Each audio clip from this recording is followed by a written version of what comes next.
3 days from now, Robert Carsen, here present, and the ballet company Scapino, the Florissants, the chorus, the soloists, the orchestra, and I will present André Campra's Les Fêtes Vénitiennes at the Brooklyn Academy.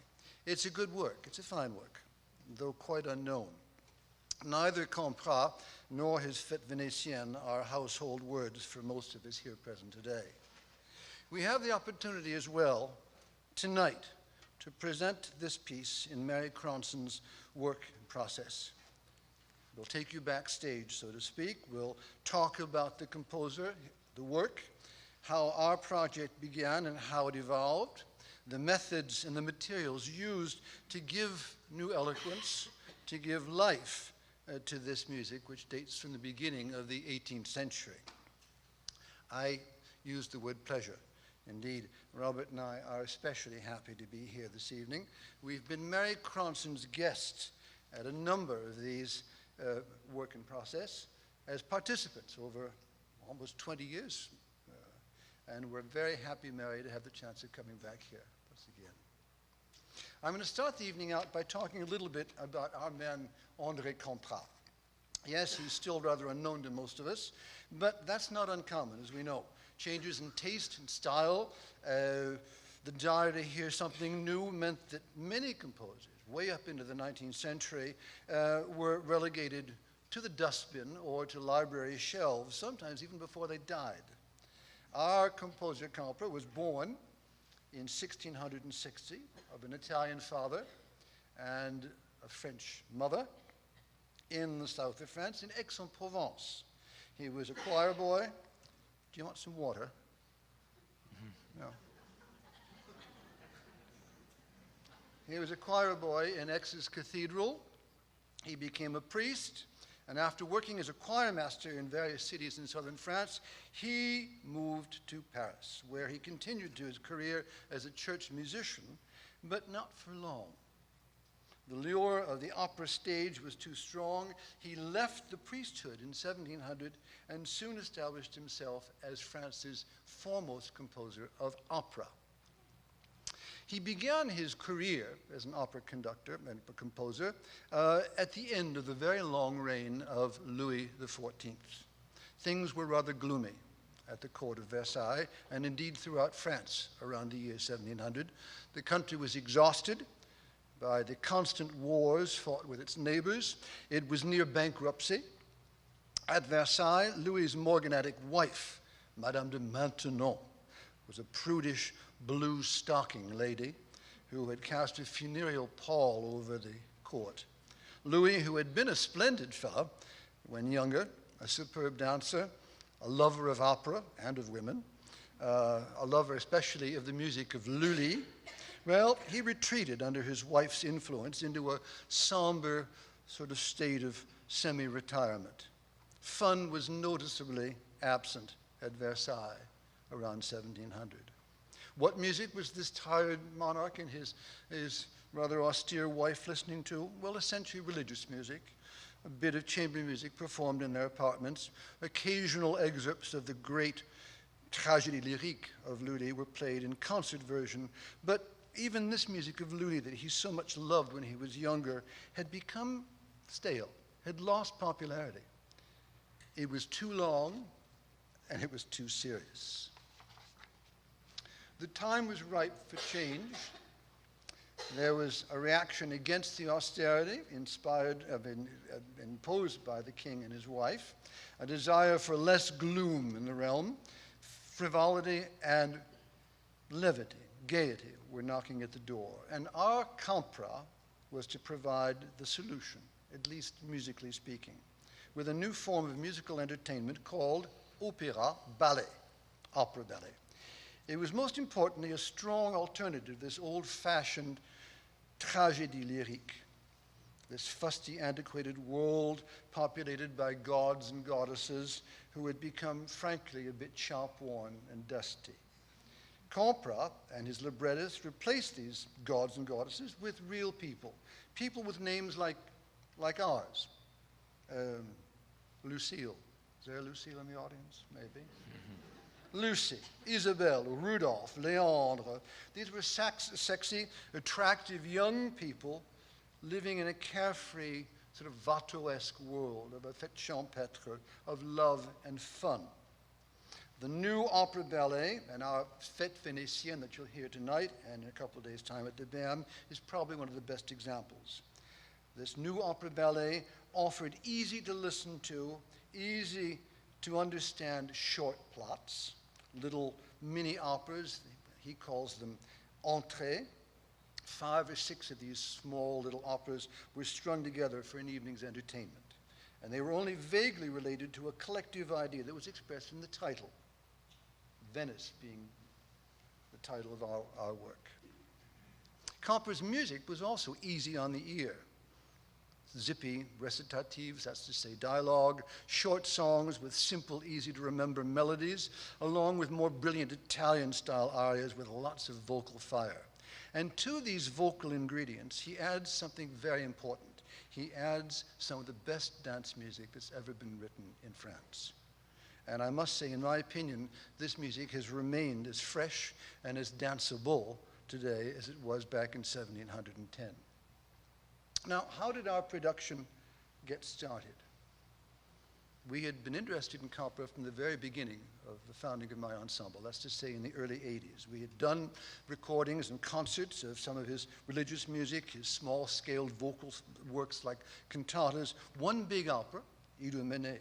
But we had essentially done no staged work. And with the Fêtes Vénitiennes, we had the opportunity of mounting a stage production, something much more ambitious, much more interesting in a sense.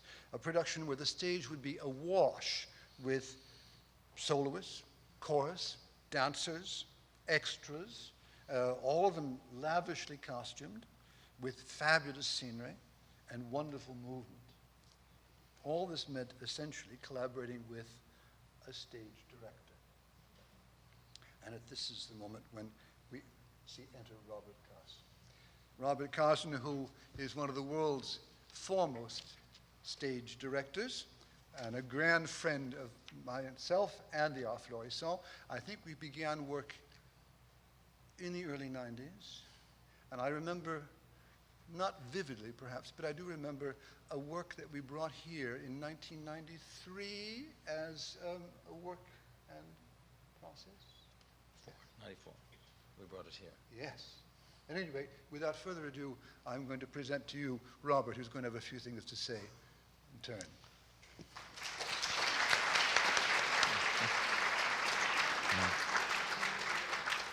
I have to start by asking if you can hear me. Thank you, Bill. I feel odd sitting down when you're standing, but anyway, that's what I've been told to do, so I'm doing it.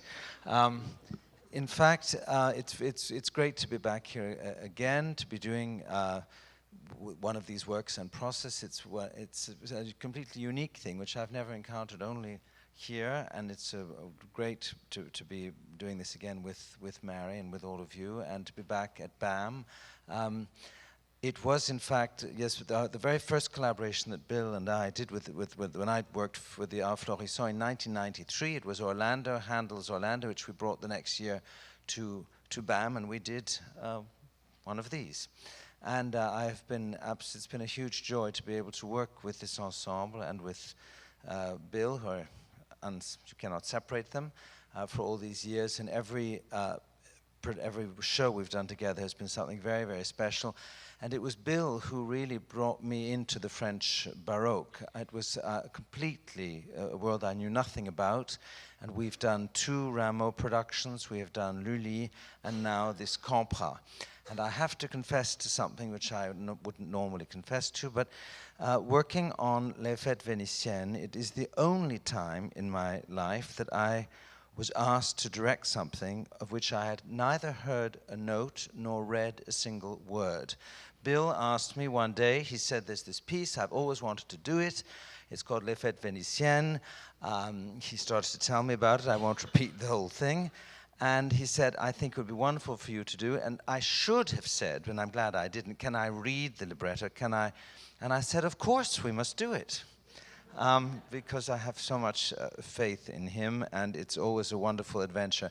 And this is a very, very unusual piece because it became it was a huge success from when it was first written in 1710, and as Bill said, there's a prologue and a series of entrees, and it was so successful that in a very short length of time, these more or less half-hour-long entrees, each one of which has a different little story, all of them set in Venice, mostly to do with romantic or sexual intrigue, or gambling, or both. Venice, you have to remember, was the Vegas of its time. Although, of course, in the early 18th century, it was maybe already not quite at the apogee of its splendor that it had been earlier. And these little half-hour entrees, there were originally 4 or 5 that were written, and Campra, with his librettist, had fun adding to them as the success of the work snowballed until there were 8 or 9. And so they were never meant to be all performed together, or it would last longer than Götterdämmerung. So one of the very first things that we needed to do was to choose which ones we were going to do. And so Bill and I spent time, we read them through, we read them out loud, the libretti. I'd already accepted by this time, as I pointed out. And then... It was taking place on a mountaintop near Aix-en-Provence, by the way. Yeah. Yes, it's true. We did it there, and Campra was from Aix, so it was wonderful that we were nearby. And then Bill played through some of the music, and we chose the ones that we thought would be the best for this presentation. And we worked on the order because it's really a very unusual, all these Baroque pieces. Personally, I feel that we're so attracted to them because they're very related to us today in terms of the fact that the stories, the construction of these works is something more in sympathy with us today. Maybe on one hand you could say in a negative way that our short concentration span, but also the fact that the works don't have to be so logical and don't have this deep progression of character and time. You can let go of things, you can develop things. And of course the ever-present dance element.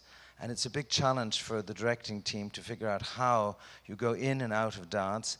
And Les Florissants, it's always been a wonderful thing because the chorus of the Arts Flow, a love movement, and we've always, in all the productions we've done, we've tried to have moments where the chorus all dance, and at times you cannot tell who the dancers are and who the singers are.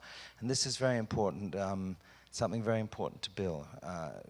This mixture of dance and music, and the opera-ballet is a fabulous form. So we started with that. I had to put a production team together, Radu Borozescu for the sets, Petra Reinhardt for the splendid costumes, and of course I then had to find a choreographer, and I wanted to work not just with a choreographer but with a dance company, as we had done with Les Boreades, which we also brought to BAM. And so I was very happy to find the Ballet Scapino and Ed Weber, who's here. Where are you, Ed? There you are, over there. And this has been a wonderful collaboration to have this really fantastic company from Rotterdam work so closely with us on this work. So it's like opera, so many different elements all brought together. Well, I'm kind of impatient now to start some music, and we're going to sort of interlard the musical examples with a continuous kind of sort of commentary. I must insist on saying, it's important to tell you that this is going to be a somewhat abbreviated, scaled down, Reader's Digest sort of version of the Fêtes Vénitiennes, but I assure you there's still lots to listen to. And I hope it's going to whet your appetite for more. Another grand regret, but I can announce a surprise that'll at least sort of make it a little bit more sort of understandable and acceptable. We don't have our lovely dance troupe here tonight. There's just not enough space, and it's a great regret because, as Robert has said, this is an extraordinary sort of marriage of staging, of dance, of singing, and instrumental music. We're going to start actually by me introducing the lovely singers and instrumentalists who you see in front of you. We've got all of the soloists for the production at the BAM, beginning with our soprani, Elodie Fonard. Elodie, why don't you just stand up and give us, thank you. And Rachel Redmond and Magali Léger. A mezzo-soprano, Emily Renard. And some gentlemen, Cyril Oviti and Marcel Beckmann and Reinoud van Mechelen, all tenors of different sorts. And two basses, Jonathan McGovern and François Lys. On stage, you see our continual players, beginning with Béatrice Martin at the harpsichord, Tommy Dunford playing theorbo, Jonathan Cable and David Simpson on the bowed instruments. And in the pit, we have violins Christophe Robert and Emmanuel Resch, and a whole assortment of violas, Galinka Zichenko, Kayo Saito, Dirdi Dowling. And to complete the orchestra, two traverso flutes, Serge Saita and Charles Zebley,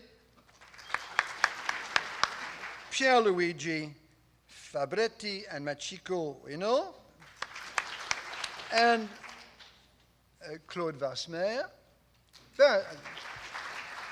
And last but not least, we have Marie-Ange Petit on the percussion.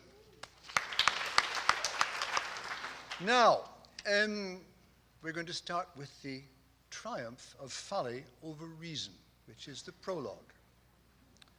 We're in Venice, where we will remain during the entire evening this evening. Why Venice? Well, Roberts suggested that Venice, then as now, was an exotic, mysterious, naughty, and given off to pleasure place, pleasure in all of its forms. We're going to begin with an overture, and then afterwards, going to hear the personification of Carnival, sung by François Lys. And he is going to announce that laughter, games, and love are on the agenda.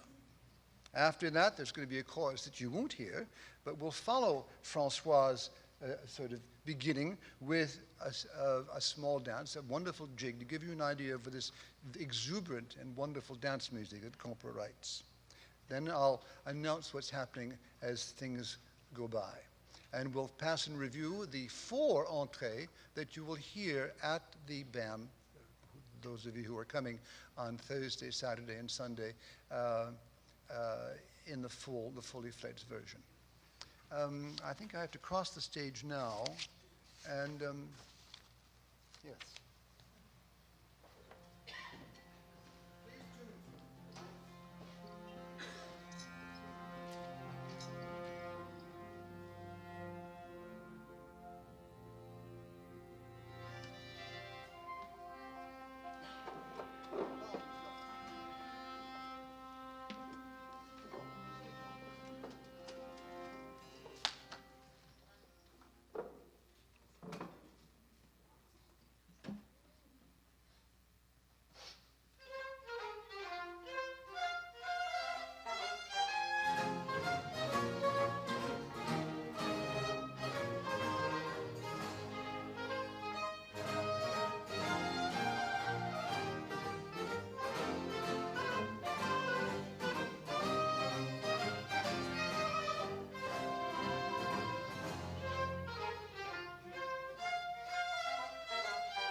Now, folly is followed by the arrival of reason, and she is dressed in the habit of a nun.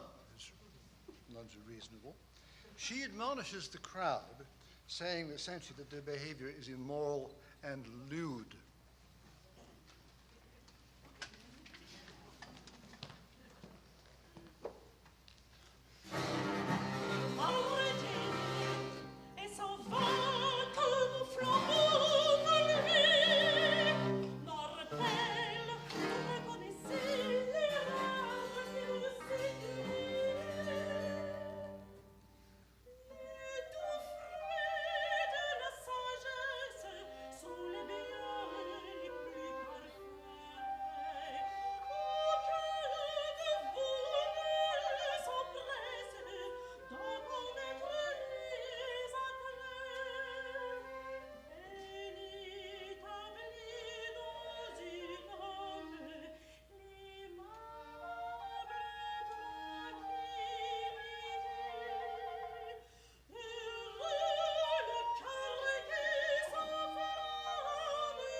Now, the crowd doesn't like this very much. And they've decided that she simply has to be sent away, which she is. And led by folly and carnival, the this piece ends off with a rousing duo with the text, "Let's sing and have fun and get lost, Madam Reason." Not much of a plot, but that was the basic premise of the idea. Easy to listen to and not terribly difficult to follow.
To a second entree, which is called le bal, the ball, or the maître à danser, the dance master. Here's the basic argument. Alimir, Jonathan McGovern, is a Polish prince and has not revealed to his noble identity to his lover, Ephes. He wants to reassure himself of her unswerving faithfulness. He changes clothes with his valet, Temir, who is to tempt Ephes with riches and social grandeur.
Les jeux que j'offre chaque jour n'embellissent point sa constance.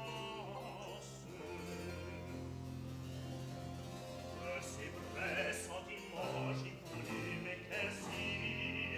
Ce projet a rendu ma flamme plus heureuse. Il est rare de réussir par cette épreuve dangereuse. Le désir d'un rang glorieux et dans les ardeurs les plus belles, il est bien moins de cœurs fidèles qu'il est de cœurs ambitieux. Il est bien moins de cœurs fidèles qu'il est de cœurs ambitieux. Et c'est ce qui troublait mon âme. Je n'osais me livrer autre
a vu naître la France, doivent en préparer les chants et la danse.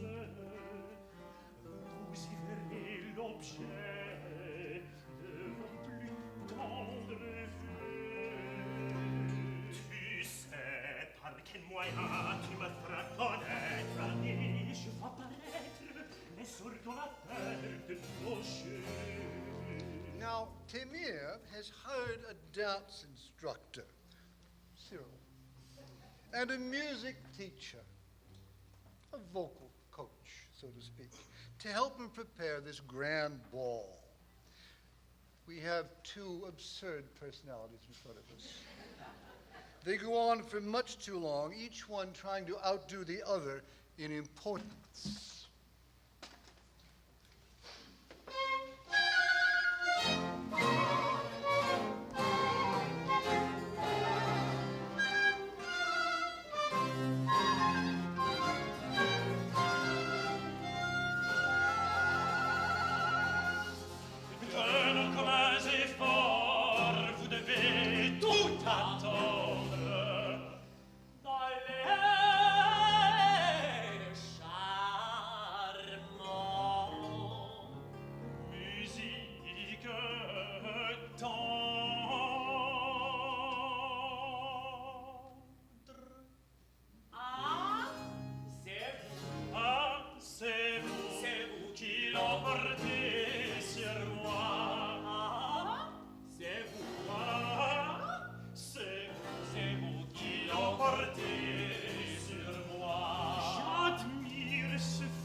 Matelot, faut-il peindre nos rages?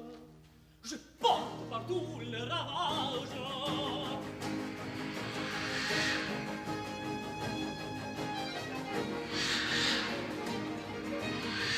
Je fais siffler les vents.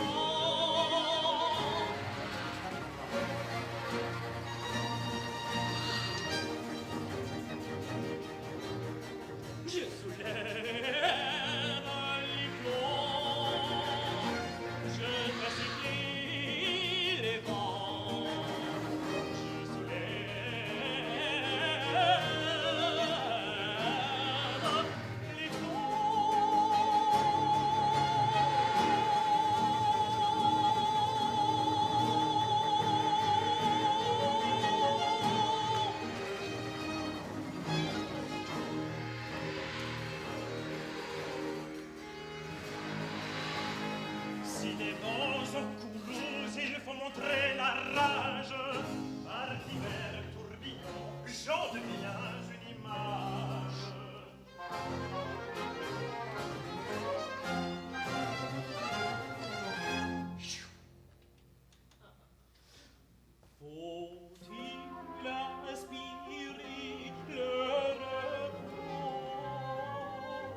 tranquille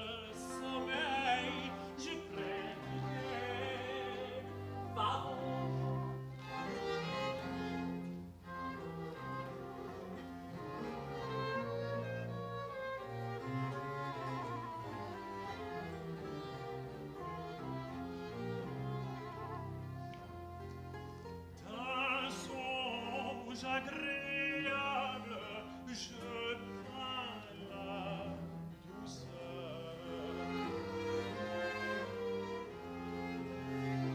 D'un songe effroyable, je fais voir l'horreur.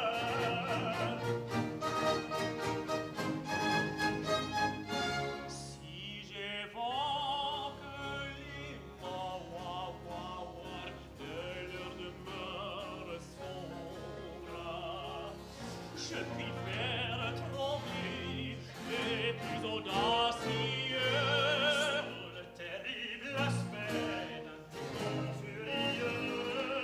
Je puis épouvanter les ombres.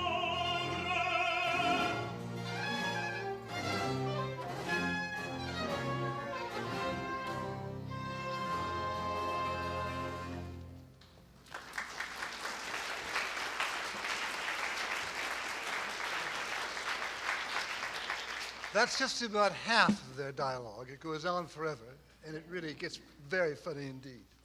We don't have time tonight. Now, Iphis, meanwhile, has been very unimpressed with Temir's ostentatious display of wealth, and she's deeply offended when Alamir urges her to become Temir's lover. Alamir then reveals to his girlfriend, Iphis, his true identity as a Polish prince. He's now convinced of her love. They have a wonderful exchange which ends off in a kind of a rapturous love duo, which you'll hear now.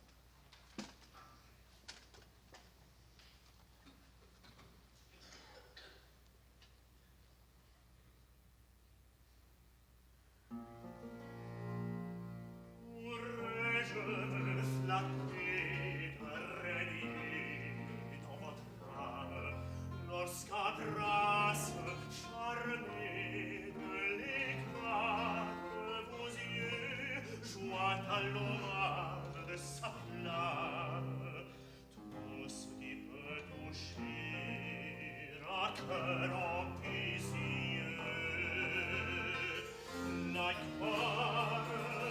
La magnificence accompagne par tous ses pas, et je n'oppose à tant d'affaires que mon amour et ma constance. Cruel, quelle est votre rigueur, car c'est injuste et froid, n'offensez point mon cœur. Ah, j'ai perdu votre tendresse, ce vain discours est une adresse qui cache un changement fatal. Non, non, il n'est pas possible qu'un amant bien sensible parle pour son rival.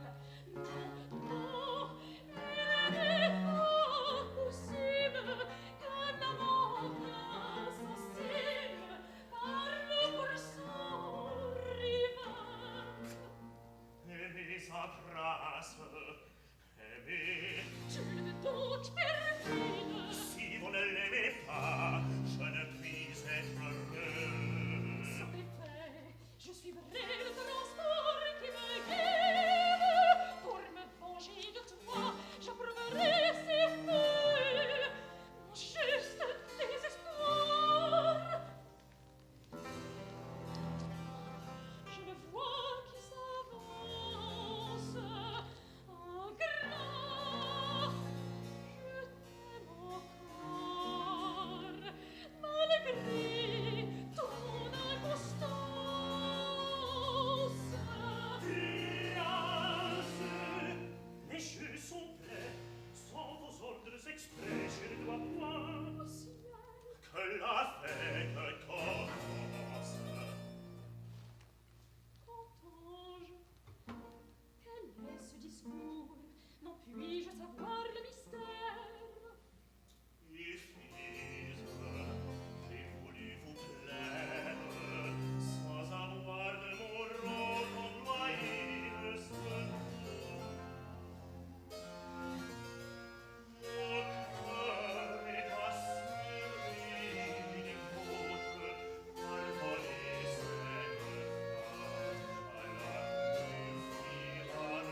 All is forgiven and all is happy.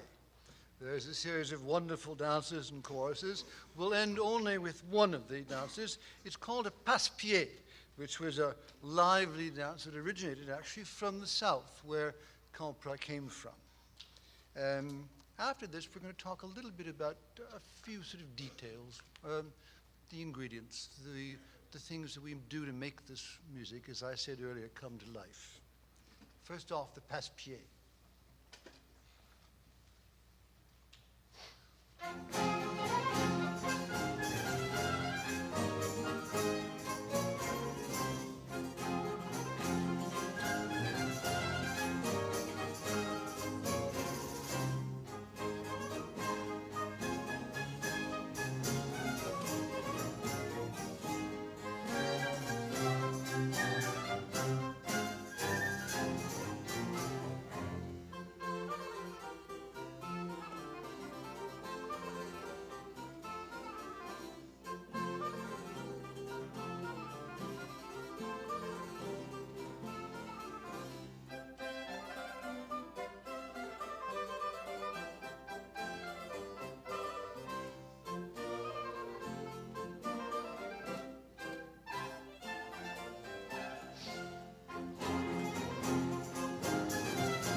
Now, time is fleeting, but I can't really not take the opportunity to talk a little bit about what you've just heard. It might come as a surprise to you that there's nothing in this score except one indication. It's marked violins. That plus the name of the dance. No indications whatsoever of tempo, no indications of dynamics, no indications whatsoever of instruments like the theorbo or Marie-Ange playing percussion. It's just simply not there. This is what we have to do. Because in especially French Baroque music, the composer deliberately leaves the score for us to complete. Why? Well, because people knew what they were doing. That's to say, us, back in those days. Kind of like, well, imagine a Duke Ellington orchestra in 1929. He didn't have to write things out either, because everything was so well digested, so well known, so well worked out amongst the musicians that he could just say, fine, you're going to do a riff over there, and we'll put a few saxophones here maybe and a few whatever. That's just the way it is. And it comes out brilliantly, doesn't it? I've done the orchestration here, essentially, but sometimes consulting with my colleagues. We do wild things. We have pizzicato strings. We have oboes, and we have bassoons playing melody lines 2 octaves lower. Is this kosher? Well, yes. I try to stay within the limits of what they call historical performance practice, but we go a long way. And in fact, this is one of the reasons why I like working with Robert Carsen, because we goad each other on, saying, fine, the liberty and the freedom that this music, its composer, gives us is fantastic. You couldn't find the same freedom if you were doing Debussy's Pélias and Mélisande, where everything is written out by the composer. But here, it's a different thing, you see. I wanted to ask our friend Marie-Ange what she's doing for percussion, because it's all essentially improvised. I'm going to translate a few words of French. Oui, les percussions dans l'opéra-baroque, elles sont jouées aussi par les musiciens, mais aussi par les danseurs, les figurants et les garçons de scène. That's to say, in opera, in French opera, percussion was not only played by professional percussion players, it was played by everybody on stage. The stage hands, the actors, the singers, and what have you. Ils possèdent une immense variété de matières et de timbres. They had an enormous inventory of effects that they could use. Alors, elle souligne aussi les allégories du livret, du plus sombre au plus lumineux. they follow essentially the intentions of the libretto. There's sad libretto and there's happy libretto. There's exciting and sort of dramatic libretto, and there's sort of elegiac and rather peaceful libretti. Mais que serait la fête de Campra sans la danse, la folie, le jeu et la diversité? Well, I mean, what you said, what would this music be without essentially percussion and the effects that it can add to dance? Donc la danse et ses différents tambours et tambourins. Alors les tambourins du plus petit aigu et vif au plus grave, au plus cérémonial. These tambourines were absolutely required for the southern Provençal dances that Campra became a specialist of.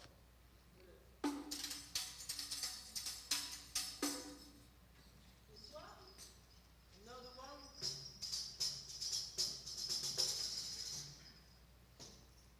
one, more jingy.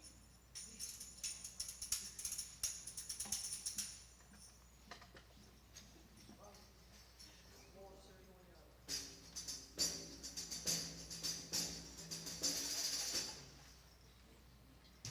And you know this one. La folie et ses grelots, ses sonnailles bachiques. Alors, l'exemple. You've got 2 more minutes, darling.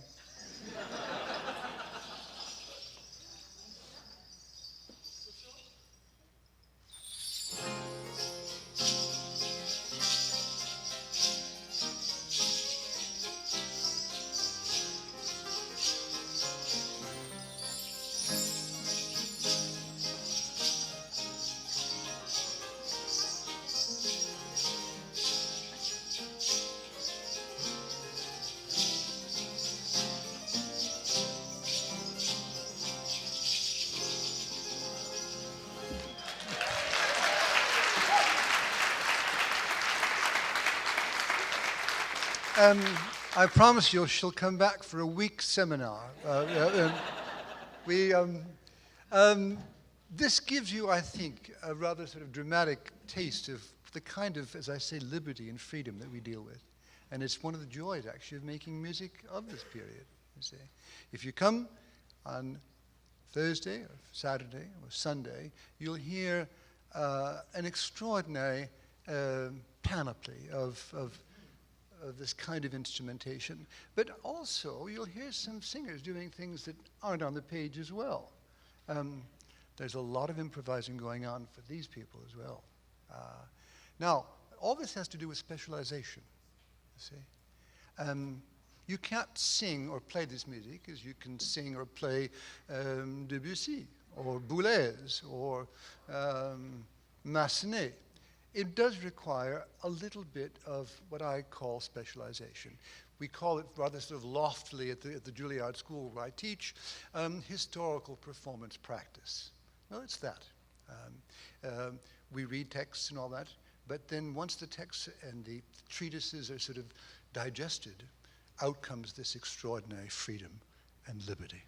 We're going to continue now because I want to get to the end of this act, the end of this opera rather, because we've got a surprise in store to finish off this evening, but we've got to hurry up. Now, we've finished the bal, and we're now in a third entree, which is called Les Sérénades et les Joueurs. It's night now, in an empty square, always in Venice, of course, in front of the Ridotto, which was a kind of a fairly louche gambling casino, but frequented by lots of aristocrats. Lucille, first off we have Isabel, who was arriving, disguised, it's night, and she's unaware that someone she knows, Lucille, will be arriving shortly after. Both are spying on their unfaithful lover, the louche gambler François Lys. They decide to plot revenge, and then they exit.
sais que vous, l'amour m'éclaire, ne prétendez pas m'abuser.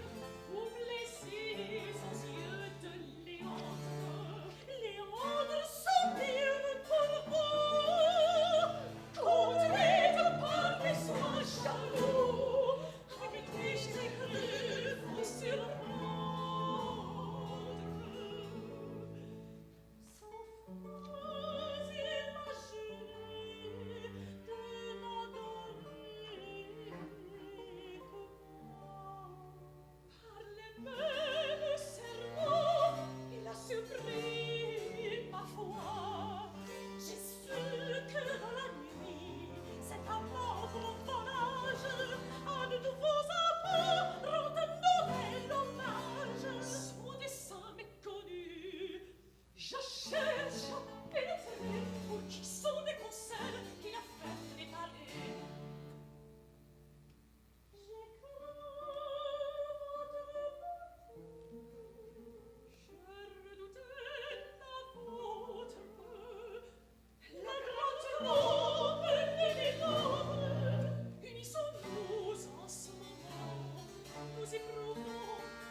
They leave plotting their revenge, and we see, arriving on stage, the louche gambler, Leandre, intent on seducing yet another lady, Irene. We're in opera now, so the seduction takes place musically. He sings a serenade beneath the window of Irene, accompanied by his itinerant band of musicians who have followed him on stage. And indeed, there are on-stage musicians that you'll see in the band performance.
Now, Irene has been listening to all this, but she pretends not to have heard anything. And she sings a pretty but rather silly aria that compares love to the flight of a butterfly. This is one of these fast, rather sort of catchy Italian arias that Campra was so fond of sticking into these intermèdes.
Now, after this aria, I'm afraid we don't have too much time for any music.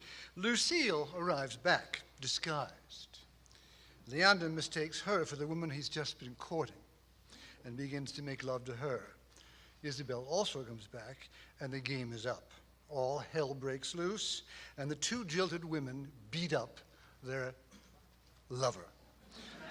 Leandre, defeated, returns to the ridotto to finish the night gambling.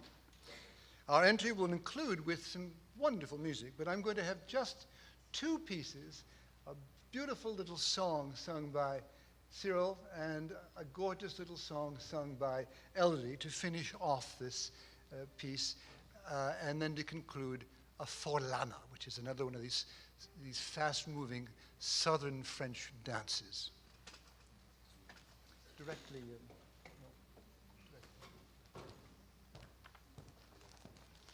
Sans le premier air, la fortune. C'est juste trop. La fortune a des droits dans l'amoureuse empire. L'amour règle le choix d'un amant qui soupire.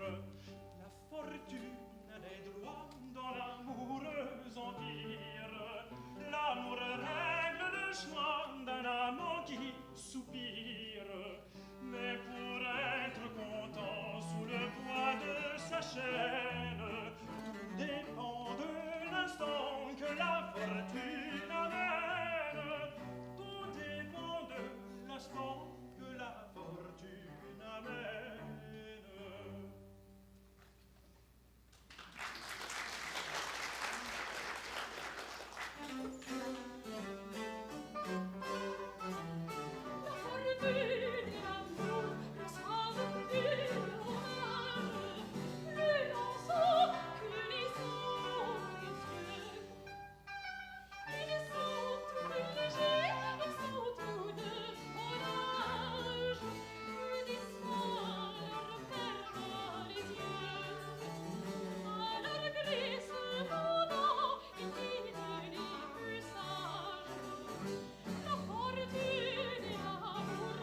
Now, I'll let the surprise out of the bag, which is going to happen at the end of this show, which is a way of excusing the fact that we don't have much time for anything else.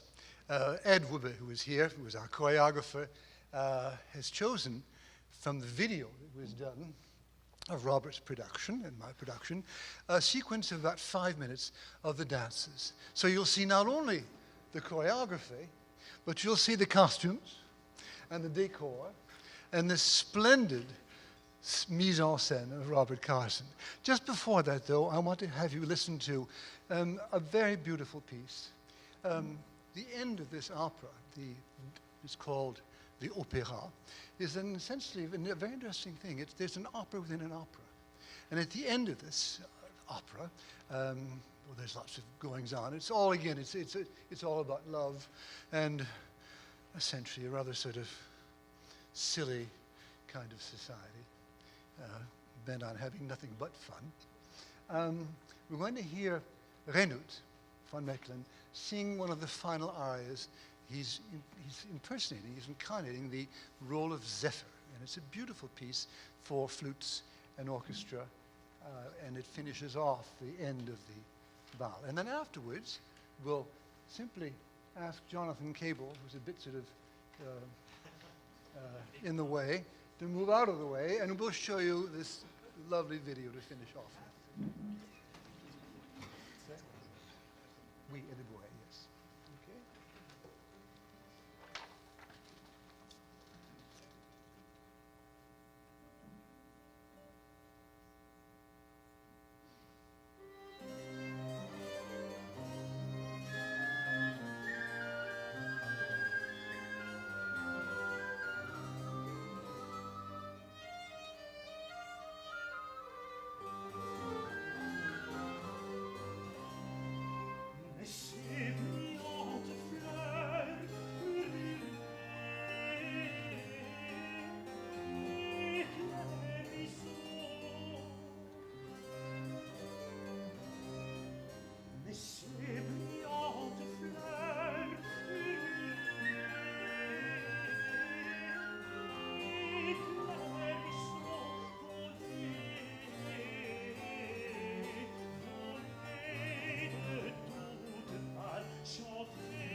C'est le printemps et célébrer ce charme, c'est le temps où l'amour fait sortir ses désirs.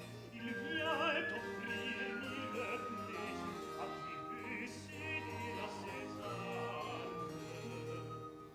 Mais ces brillantes fleurs murmurent éclairissant.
I forgot one thing which is very important. We have a birthday to celebrate. The birthday of a lovely and important somebody else always there. Mercedes, I think you're somewhere behind. There she is. Here we go. Happy birthday.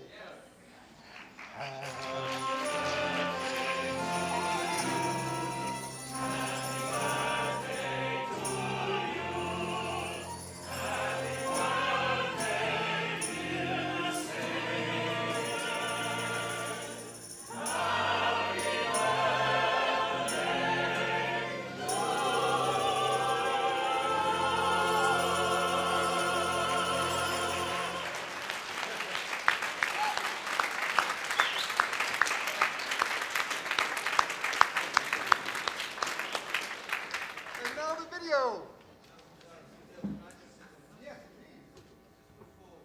You turn this one on, thank you. Just before we see these videos, I just want to say, as you know, Carnival involves many, many different styles, periods, costumes, everything. So in this production, what we've tried to do is when the spirit of Carnival manages to convince all the people in Venice that Carnival is a good thing, and sex and love is a good thing, and reason is rejected, we have a whole mixture of styles of costumes. And in the choreography as well that Ed has developed, you'll see a mixture of, in these, I'm not sure we'll see it all in these excerpts, but you see a different mixture of styles, sometimes referring to old-fashioned or 17th or 18th century style choreography, and sometimes choreography of today. So much like Carnival, it's a big mixture of everything, a big potpourri. So I hope you enjoyed this.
Rassurez votre cœur timide, dérobez-vous aux yeux jaloux.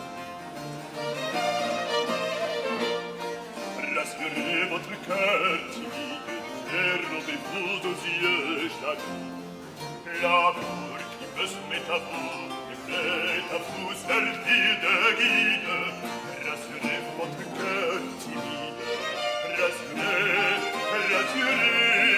votre cœur timide.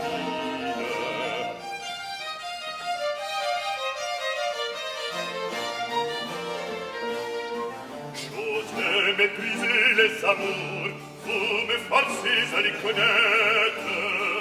Les feux que vos yeux ont fait naître ne s'éteindront qu'avec mes jours. Rassurez votre cœur timide, dérobez-vous aux yeux jaloux. Rassurez votre cœur timide, dérobez-vous aux yeux jaloux. L'amour qui me soumet à vous est prêt à vous servir de guide. Rassurez votre cœur timide, rassurez votre cœur